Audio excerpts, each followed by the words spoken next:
Since switching over to shooting primarily analog photography in 2019, I've tried almost every single film stock in Ilford's catalog. From Ilford FP4 Plus, which is actually where I started, that was my very first experience shooting and developing black and white film, all the way through the different Delta films. I've even tried Ilford Ortho 80.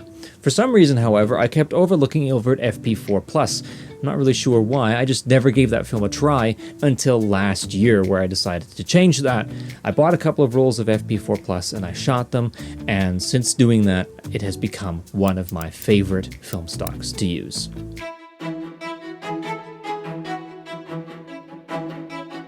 Ilford FP4 Plus is a classic grain, panchromatic black and white negative film. It has a nominal ISO sensitivity of 125, although according to Ilford's datasheet, it can be exposed at 50 or 200 ISO as well, without any significant loss of image quality. It's available in 24 and 36 exposure cassettes, as well as in medium format rolls and in a couple of different sizes of sheet film for large format photography.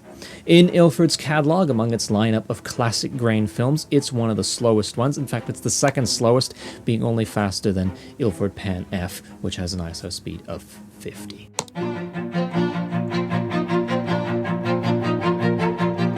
All of the images that I'm going to show in this video are from rolls of film that I exposed with either my Nikon F or my Pentax MX, and to take those pictures I primarily used either the 50mm f2 Pentax K-mount lens or the 35mm f2 Nikon lens for the Nikon FM.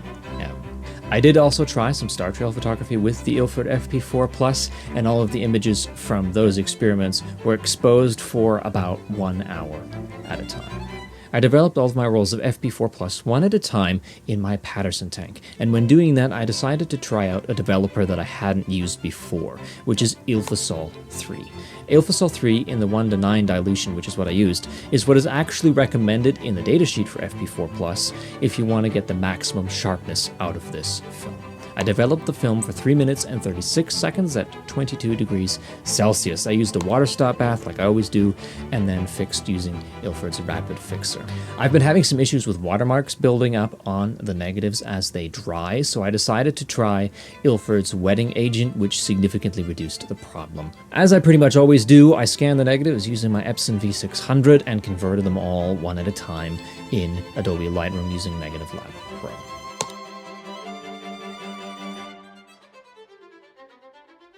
I've been a really big fan of Ilford's products for a long time, both their chemistry and their film stocks. It was with HP5 Plus and a set of Ilford chemistry that I first learned how to shoot and develop my own film in the first place when I started with analog photography.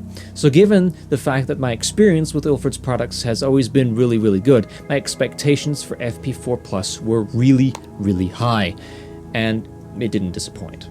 In addition to having really great tonality, decent sharpness, really rich, deep blacks, a film base that dries flat and is actually quite easy to deal with when scanning, as well as a reasonably wide exposure latitude and a smooth contrast curve, all of which are characteristics that I've come to expect from Ilford films. Three things stuck out to me in particular with FP4 Plus. Firstly, I really like the way that this film handles and renders out textures, for example in wood or stone or fabric or skin, anything that has very fine detail.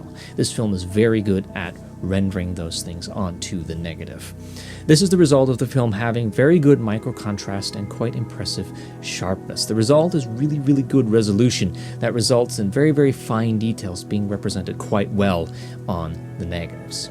Secondly, I really appreciate the fine grain on this film. I used IFLORD 3, as I mentioned before, which is the recommended developer for maximum sharpness and fine grain, and the result is very little grain actually making its way into the negatives. The grain is incredibly well controlled, even considering that it is a 125 speed film, which you would expect to have very little grain in the first place. I also like the way that the grain that is in the negatives just looks, compared to other films in Ilford's classic grain catalog, which have the tendency to be a bit clumpy when it comes to the grain.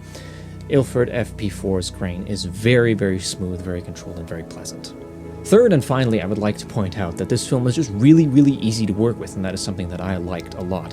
It's not very difficult to get a nice looking image out of this film. It doesn't require a super precise exposure. Of course, as is always true, you should try to expose as well as you can in order to get the best quality result, but there is a little bit of leeway with this film, and it also scans really, really nicely, and it's not very difficult to get nice scans or prints off of this film, especially compared to other sort of medium speed films in the 100 ISO range from other companies such as Fomapan's 100, for example, which requires a little bit more work to get a really pleasant image out of. Basically, everything looked reasonably good on this film, and this film is also fairly neutral, so it's not super stylized in any way either, which is also a pleasant factor.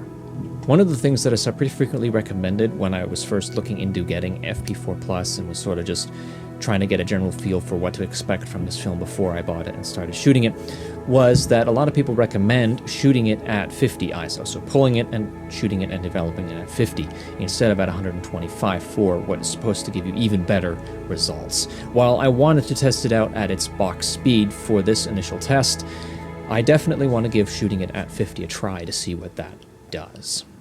Overall, I've been quite pleased by my experience with Ilford's FP4 Plus. It's been a film stock that's been great to shoot, and I've been finding myself reaching for it more and more frequently over the past year. It's definitely becoming one of my favorite film stocks to use. In short, I'm not really sure why I waited so long to try it out, and kind of wish that I had started shooting it sooner.